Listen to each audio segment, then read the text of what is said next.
الحمد لله رب العالمين، والصلاة والسلام على سيد الأنبياء والمرسلين وعلى آله وأصحابه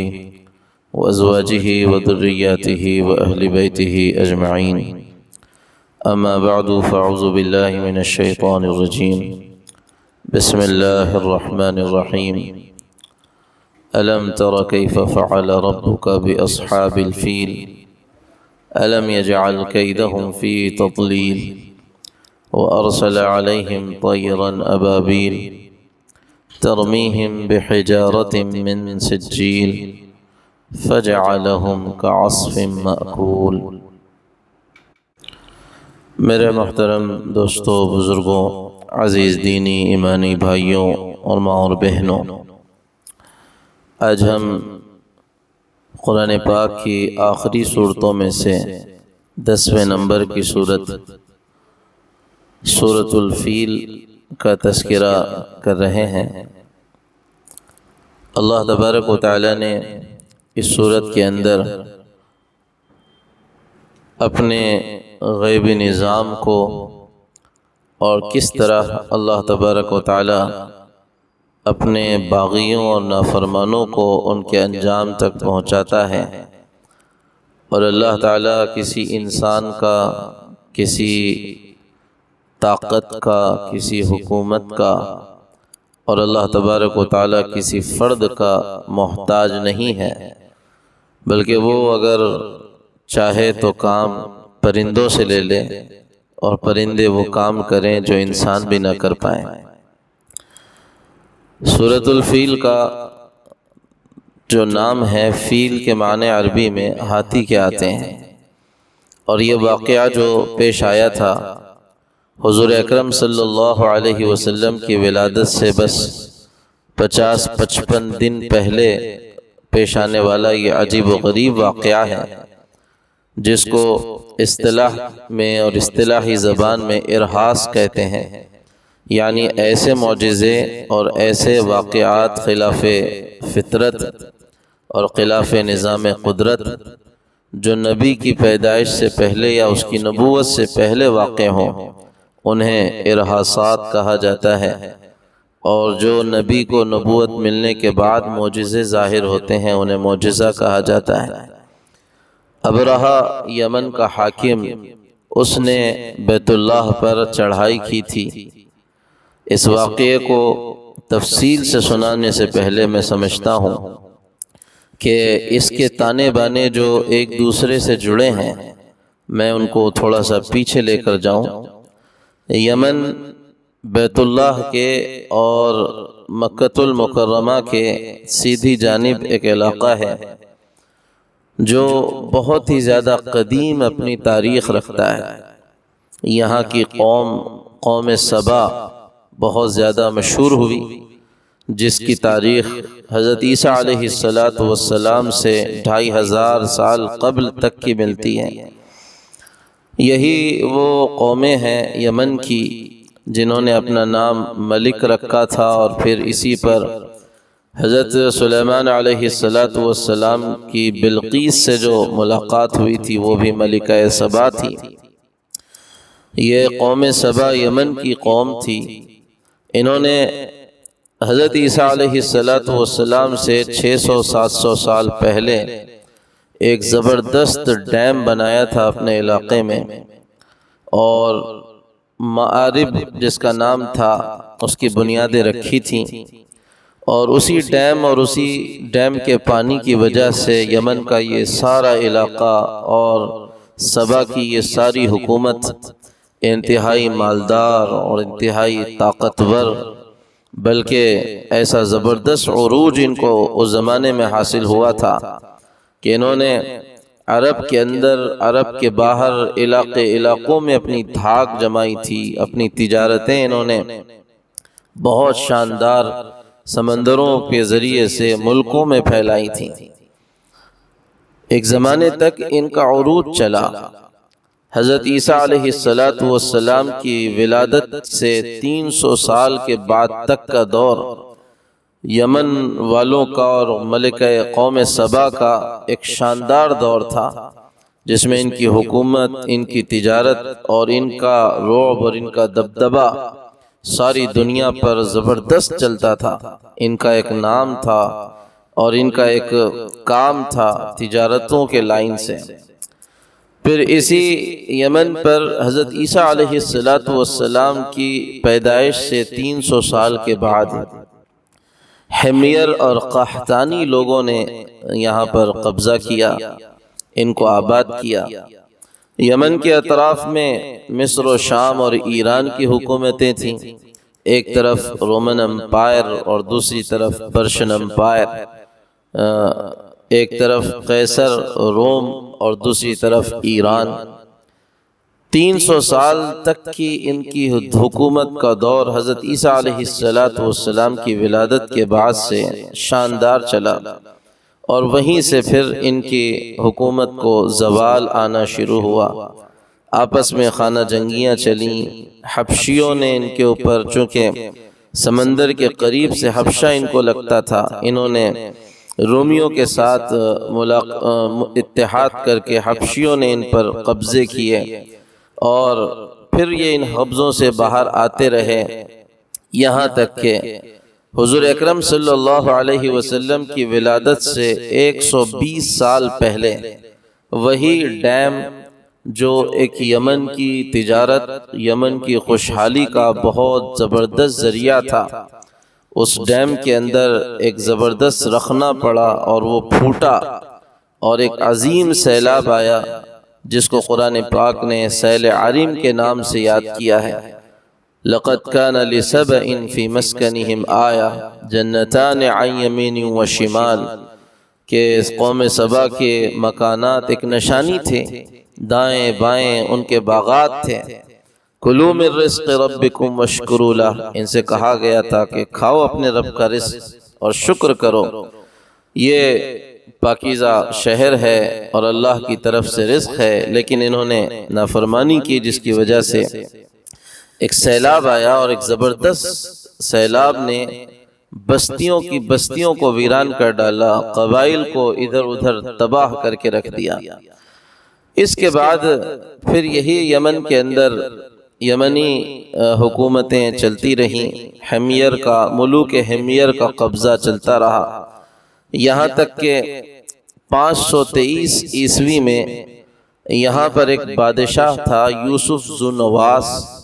اس نے یہاں پر جو عیسائی رہتے تھے ان پر زبردست زیادتیاں کی۔ واقعہ کچھ اس طرح پیش آیا جو سورۃ البروج کے اندر موجود بھی ہے، کہ ایک جادوگر تھا جس کی عمر بالکل اب ختم ہو رہی تھی۔ اس نے یوسف ذو نواس سے کہا کہ میرا علم میرے ساتھ ختم ہو جائے گا، کوئی ماہر بچے کو تم میرے ساتھ کر دو تاکہ میں اپنا جادو اور اپنی کہانت اسے سکھا دوں۔ ایک بچے کا انتخاب کیا گیا، وہ بچہ اس جادوگر کے پاس جادو سیکھنے کے لیے جاتا۔ راستے میں ایک عیسائی پادری تھا، کیونکہ اس زمانے میں دین حق اور صحیح دین عیسائیت ہی تھا۔ راستے میں وہ پادری کے پاس سے بھی ہو کر جاتا تو پادری اس کو عیسائی مذہب کی تعلیمات دیتا، شرک سے، کفر سے، بت پرستی سے اس کو روکتا، منع کرتا۔ یہ دونوں کے پاس جاتا، وہاں بھی جاتا، یہاں بھی جاتا۔ ایک دن ایک واقعہ پیش آیا کہ راستے میں لوگوں کا جو عام راستہ تھا وہاں پر ایک شیر آ کر بیٹھ گیا، وہ کسی طرح ہلنے کا نام نہیں لیتا، لوگوں کے لیے جانا آنا دشوار ہو گیا۔ اس بچے نے کہا کہ یہ وقت ہے عیسائی پادری اور کاہن کے صحیح اور غلط سمجھنے کا، لہذا اس نے ایک پتھر اٹھایا اور اللہ کا نام لے کر اس شیر کو مارا، یہ کہتے ہوئے کہ اگر پادری کا دین اے اللہ سچا ہے تو میرے اس پتھر سے یہ شیر مر جائے۔ شیر اس کو وہ پتھر لگا اور وہ شیر مر گیا۔ اس کا تذکرہ جب لوگوں نے دیکھا کہ ایک بچے کے پتھر سے شیر مر گیا ہے تو لوگوں نے کہا کہ یہ بچہ ہے، کوئی اس کے پاس طاقت ہے، عجیب علم ہے۔ لہذا کوئی اندھا اس کے پاس آیا اور اس نے کہا کہ میرے اندھے پن کو تو دور کر دے۔ اس نے کہا کہ میں کوئی اندھے پن کو تو دور کر نہیں سکتا، لیکن یہ ہے کہ اگر تو بادشاہ کو خدا ماننے سے انکار کرے اور کفر چھوڑ کر اللہ کی پرستش کرنا شروع کر دے تو میں دعا کروں گا تو شاید تیرا یہ اندھا پن دور ہو جائے۔ وہ مسلمان ہو گیا، اس کا اندھا پن دور ہو گیا۔ روایتوں میں لکھا ہے کہ بادشاہ کا وزیر تھا، وزیر بادشاہ کی مجلس میں جا کر بیٹھا تو بادشاہ کو تعجب ہوا کہ اس کی آنکھیں کیسے واپس آ گئیں۔ بادشاہ کو اس نے سارا واقعہ سنایا۔ بادشاہ نے اس بچے کو، اس پادری کو بلایا اور پادری کو بلا کر قتل کر ڈالا، اور اس بچے کو کہا کہ تو اپنے رب کا انکار کر ورنہ میں تجھے مار ڈالوں گا۔ اس نے انکار کرنے اس نے رب کو، اس کو بادشاہ کو خدا ماننے اور کفر و شرک کرنے سے انکار کیا۔ بادشاہ نے کچھ فوجیوں کے ساتھ اس بچے کو بھیجا کہ اس بچے کو کسی پہاڑ کی چوٹی پر لے جاؤ اور وہاں سے اس کو نیچے لڑکا دینا۔ یہ بچہ ان فوجیوں کے ساتھ جب پہاڑ کی چوٹی پر پہنچا تو اس نے وہاں دعا کی، اللہم اکفینیہم بما شئت، اے اللہ تو جس طرح چاہے بس ان سے میری حفاظت کر لے۔ یہ بہت شاندار دعا ہے۔ مجبوری کے وقت مظلوم جب ہوں اور ظلم کا اندیشہ ہو، لوگوں کی زیادتیوں کا اندیشہ ہو، تو یہ دعا بہت زیادہ فائدہ مند ہے۔ اللہم اکفینیہم بما شئت، اے اللہ تو جس طرح چاہے ان کے لیے کافی ہو جا۔ بس وہ پہاڑ ہلا اور یہ سارے فوجی نیچے گرے اور یہ واپس پھر بادشاہ کے پاس آیا۔ بادشاہ نے کچھ فوجیوں کو پھر اس کو کچھ فوجیوں کے حوالے کیا اور کہا کہ اسے سمندر میں لے جاؤ اور سمندر میں لے جا کر ڈبا دو۔ یہ کشتی میں اس کو لے کر چلے اور سمندر میں جب پہنچے تو اس نے پھر یہی دعا کی اور یہ سارے کے سارے فوجی اس سمندر میں لڑک گئے اور یہ پھر واپس بادشاہ کے پاس آیا۔ بادشاہ نے اس سے کہا، بادشاہ سے اس بچے نے کہا کہ اگر تو مجھے مارنا چاہتا ہے تو میں تجھے ترکیب بتاتا ہوں، اور ترکیب یہ ہے کہ تو سارے لوگوں کو جمع کر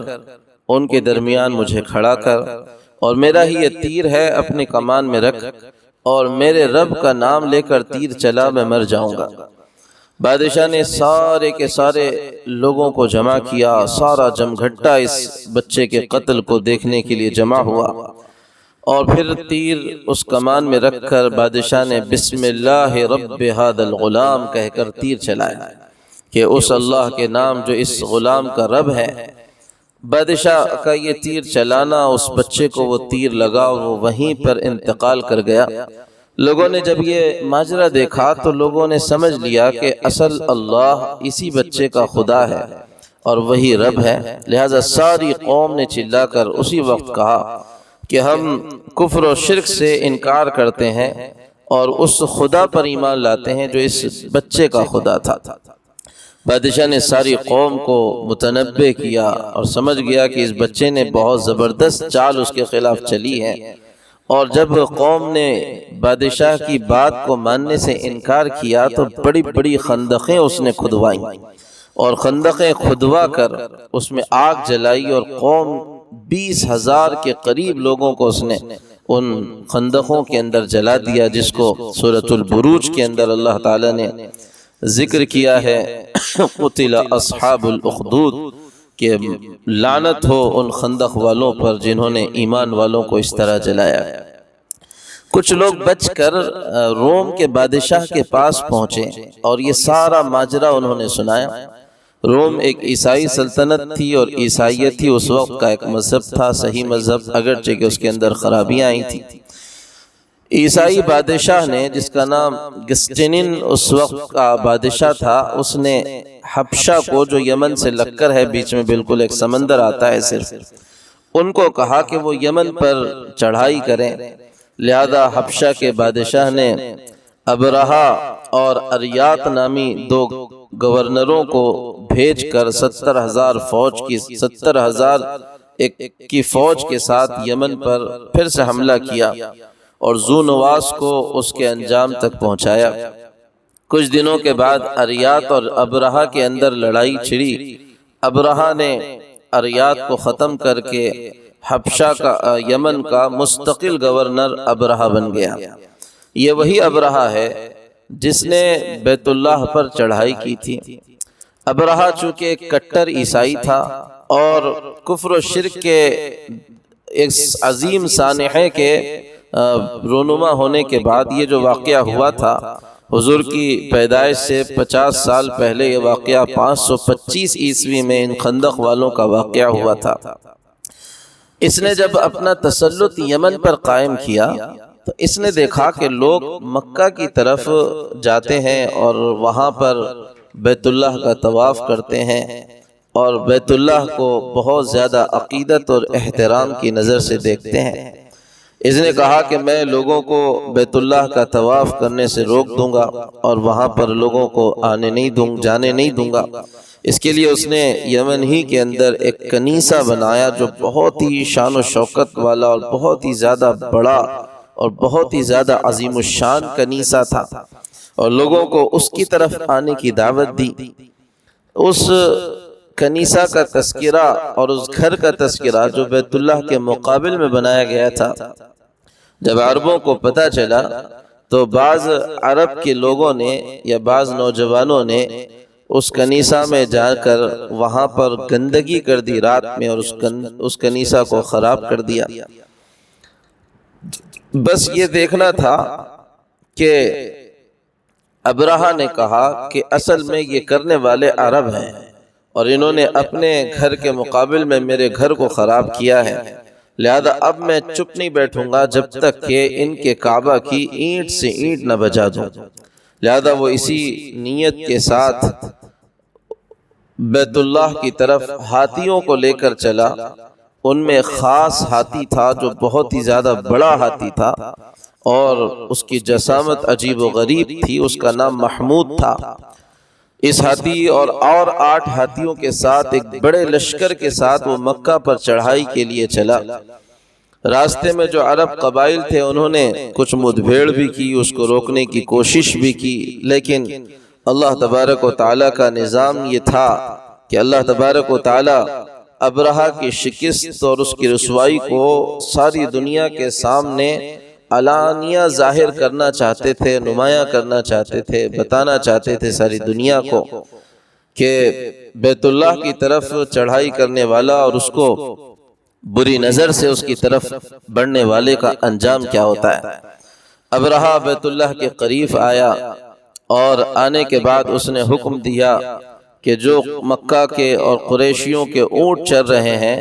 ایک نام تھا مغمس مکہ کے قریب، وہاں پر اونٹ چر رہے تھے قریش کے، ان سارے اونٹوں کو ان کے ابرہہ کے لوگوں نے قبضہ کر لیا۔ اسی میں سے 200 اونٹ حضرت عبد المطلب کے تھے جو حضور اکرم صلی اللہ علیہ وسلم کے دادا ہیں۔ پھر ابرہہ نے مکہ کے سرداروں کو اطلاع دینے کے لیے ایک سفیر حناطہ حمیری کو مکہ بھیجا کہ وہ جا کر اطلاع دے دے کہ ہم تم سے جنگ کے لیے نہیں آئے ہیں، ہمارا مقصد صرف کعبے کو ڈھانا ہے، اگر تم لوگ رکاوٹ نہ ڈالو گے تو ہم تمہیں کوئی نقصان نہیں پہنچائیں گے، اور اگر تم نے رکاوٹ ڈالی تو تمہارا بھی انجام اچھا نہیں ہوگا۔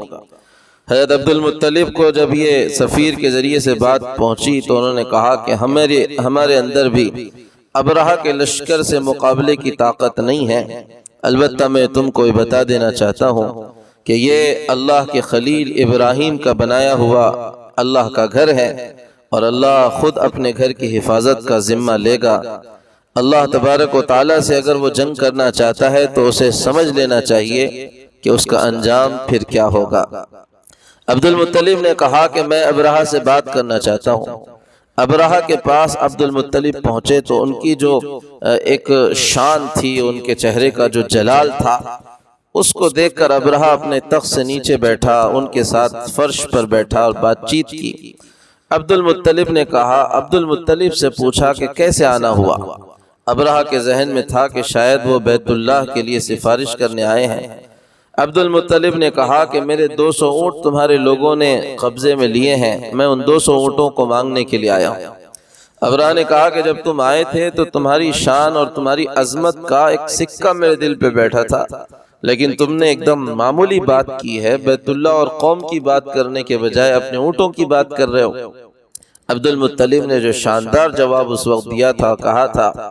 انی انا رب الابل، میں اونٹوں کا مالک ہوں، اس لیے اونٹوں کو بچانے کے لیے آیا ہوں۔ وللبیت ربا سیمنعہ، اس گھر کا بھی ایک مالک ہے، وہ اپنے گھر کی حفاظت خود کرے گا۔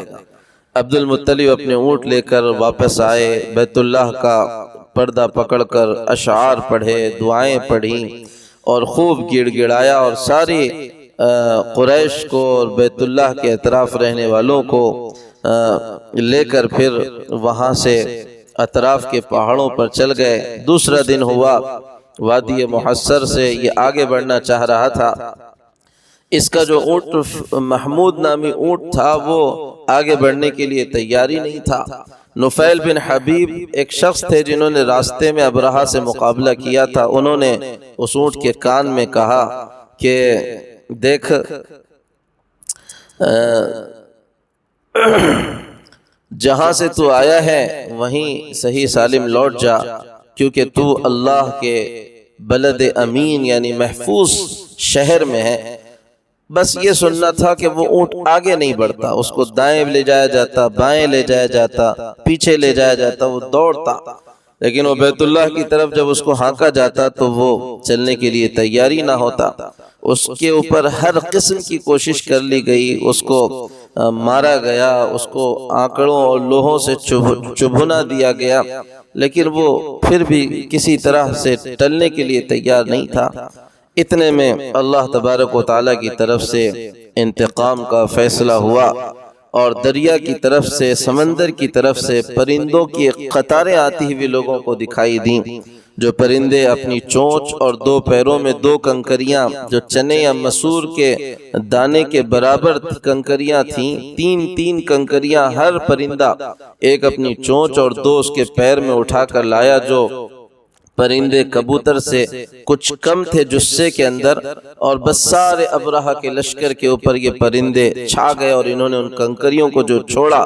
تو وہ کنکریاں ان کے خود کو پھاڑ کر، ان کے سر کو پھاڑ کر، جسموں کو پھاڑ کر، جسم کی سواریوں کو پھاڑ کر زمین کے اندر گھس جاتی تھیں، اور وہ سارا کا سارا بھگدڑ مچی، جس کو یہ کنکریاں لگیں وہ ادھر بھاگتا، پگھلنا شروع ہو جاتا۔ ایک زبردست بھگدڑ میں کچھ روندے گئے، کچھ مرتے چلے گئے، کچھ کنکریوں سے ہلاک ہوئے۔ خود ابرہہ کا حال یہ تھا کہ اس کے جسم کے اندر ایک زہر سرایت کر گیا، ایک ان کنکریوں کے لگنے کی وجہ سے، اور اس کا ایک ایک جوڑ گل کر سڑ کر گرنے لگا۔ وہ اسی حالت میں اس کو یمن کی طرف لے جایا گیا، یہاں تک کہ جب وہ یمن کا دارالحکومت صنعاء کے قریب آیا تو وہ پگھل پگھل کر اس کے جوڑ گر گر کر بس وہ ایک چوزے کے اتنا باقی رہ گیا تھا، اور جب وہ صنعاء کے پاس آیا یمن کی دارالحکومت پہ تو اس کا دل تھا جو اتنا سا چوزے کے اتنا وہ باقی رہا تھا وہ بھی پھٹ گیا اور وہ مر گیا۔ اللہ تبارک و تعالیٰ نے اس صورت میں اپنے اسی نظام کو اور اپنی اسی عظیم الشان معجزے کو کہا، أَلَمْ تَرَ كَيْفَ فَعَلَ رَبُّكَ بِأَصْحَابِ الْفِيلِ، کیا آپ کو معلوم نہیں کہ آپ کے رب نے ہاتھی والوں سے کیا معاملہ کیا؟ أَلَمْ يَجْعَلْ كَيْدَهُمْ فِي تَضْلِيلٍ، کیا ان کی تدبیر کو اللہ تبارک و تعالیٰ نے سرے سے غلط نہیں کر دیا؟ وَأَرْسَلَ عَلَيْهِمْ طَيْرًا أَبَابِيلَ، اور ان پر غول کے غول پرندے بھیجے، ترمیہم بحجارۃ من سجیل، جو ان لوگوں پر کنکر کی پتھریاں پھینکتے تھے، فجعلہم کعصف مأکول، سو اللہ تعالیٰ نے ان کو کھائے ہوئے بھوسے کی طرح پامال کر دیا، ملیا میٹ کر دیا۔ اللہ تبارک و تعالیٰ کا نظام ہے، جب اللہ انتقام پر آتے ہیں تو اللہ کن سے اپنا انتقام لے لیں کچھ پتہ نہیں چلتا۔ مچھروں کو نمرود کے خلاف اس رب نے استعمال کیا، اور پرندوں کو ابرہہ کے خلاف اس رب نے استعمال کیا۔ حقیقت بھی یہی ہے جس کو اللہ نے کہا وَمَا يَعْلَمُ جُنُودَ رَبِّكَ إِلَّا هُوَ، اللہ کا لشکر تو اللہ کے علاوہ ہی بس کوئی نہیں، اللہ کے علاوہ کوئی جان ہی نہیں سکتا۔ اللہ کے عجیب و غریب لشکر ہیں، جب وہ انتقام لینے پر آتا ہے، جب وہ عذاب دینے پر آتا ہے، جب وہ پکڑ کرنے پر آتا ہے تو وہ اپنے لشکروں میں سے کچھ لشکروں کو لگا دیتا ہے، انسانیت پریشان ہو جاتی ہے، تباہی چاروں طرف سے نظر آنے لگتی ہے۔ کیا یہ اس پیرائے میں ہم اپنے ان حالات میں کرونا وائرس کے عنوان کو نہیں سمجھ سکتے کہ ٹھیک ہے مچھر تو پھر بھی دیکھے جانے والی ایک مخلوق تھی، اور ابابیل یہ پرندے بھی دیکھے جانے والی ایک مخلوق تھی، لیکن اللہ تبارک و تعالیٰ نے اس وقت ایسے وائرس کو، وہ بھی ایک اللہ کی مخلوق ہے، اس کو جو نظر بھی نہیں آتا، بڑی دوربینوں کو لگانے کے بعد نظر آتا ہے، ایسے لوگوں پر مسلط کر دیا جو اپنے ایک دو لوگوں کے مرنے پر، جنہوں نے مصر و شام، یمن و عراق و افغانستان کے نہتے کروڑوں لاکھوں لوگوں کو تحقیق کر دیا تھا، آج ہزاروں لاکھوں کی تعداد میں جنازے اٹھ رہے ہیں۔ شاید اللہ کا نظام ہے، لیکن اس موقع پر یہ بھی سمجھنے کی ضرورت ہے کہ اللہ تبارک و تعالیٰ سے ٹکر لینا، اس کے باغی بننا اور اللہ کے مقابل پر اپنی ظاہری طاقتوں کو دیکھ کر اترانا، یہ کہیں سے بھی بندے کے لیے زیبا نہیں دیتا۔ بندے کی شان یہی ہے کہ وہ بندگی کرے، فرما برداری کرے، اللہ کی اطاعت کرے۔ اللہ مہلت دیتے ہیں، وقت دیتے ہیں، آدمی سنبھل جاتا ہے تو فائدہ ہوتا ہے، نہیں سنبھلتا تو پھر اللہ اپنے لشکروں میں سے کسی لشکر کو بھیجتے ہیں، اور پھر اللہ جب انتقام لیتے ہیں تو پھر اللہ کا انتقام بڑا سخت انتقام ہے۔ اللہ عمل کی توفیق عطا فرمائے۔ سبحانک اللہم و بحمدک، نشہد ان لا الہ الا انت، نستغفرک و نتوب الیک۔